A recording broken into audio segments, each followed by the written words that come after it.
আসসালামু আলাইকুম। আমি মোহাম্মদ রেজাউল হলাদার আপনাদের সাথে আছি। প্রথমে আসি আন্তর্জাতিক সংবাদ নিয়ে।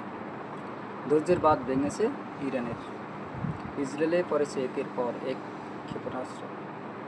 বিস্তারিত। সম্প্রতি ইরান ও ইসরায়েলের মধ্যে সংঘাত নতুন মাত্রা পেয়েছে।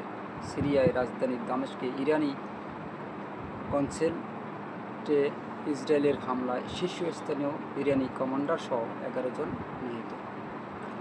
এর প্রতিক্রিয়া ইরানের ইসলামিক রেভলিউশনারি গার্ড ফোর IRGC ট্রু প্রমিস নামের অভিযানে ইসরায়েলের ভূখণ্ড লক্ষ্য করে 3 শতাধিক ড্রোন ও ক্ষেপণাস্ত্র নিক্ষেপ করে।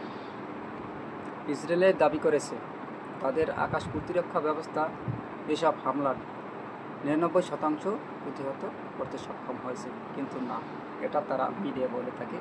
তাদের অনেক ক্ষয়ক্ষতি হয়েছে, তাদের প্রায় 700-800 লোক ঘটনাস্থলে মারা গিয়েছে, কিন্তু তারা তা বলতে পারে না। নিউজ এটাই সত্য, তারা যা হয় তা বলে না, তারা মিথ্যাবাদী।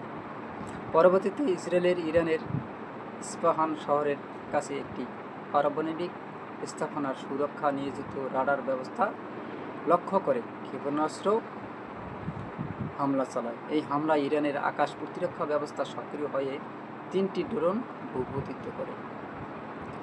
এই পাল্টা হামলার মধ্যপ্রাচ্যে উত্তেজনা বাড়িয়েছে এবং আন্তর্জাতিক মহলে উদ্বেগ সৃষ্টি করেছে। বিশেষজ্ঞরা আশঙ্কা করেছে, এই সংঘাত যদি আরও বিস্তৃত হয় তবে তা বৈশ্বিক নিরাপত্তা ও অর্থনীতিতে নেতিবাচক প্রভাব ফেলতে পারে।